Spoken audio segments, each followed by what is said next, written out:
It's a unique spectacle.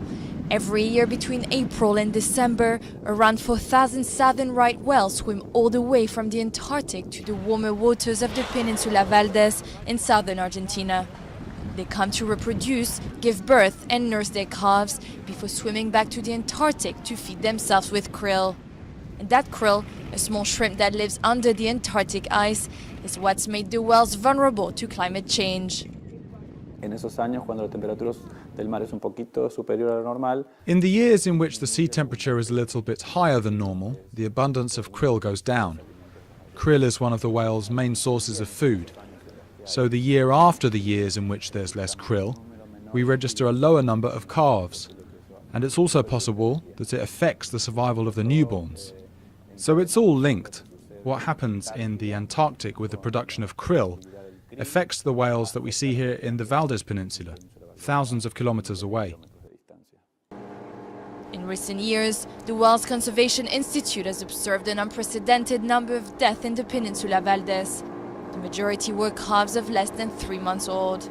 But the whales breeding populations in Argentina, South Africa and Australia are still increasing by 5 to 7% every year.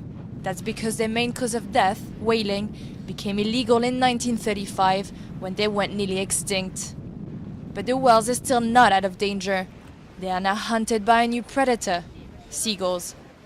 The kelp gulls learn to feed themselves with the live whale skin and fat.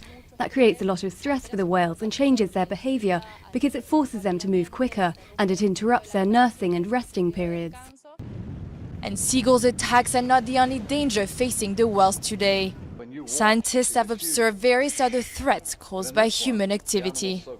Now you've got toxicology, you've got ship strikes, you've got acoustic bleaching, you've got entanglement in nets. Whales on one level face more threats now than ever before, but now we have the technology.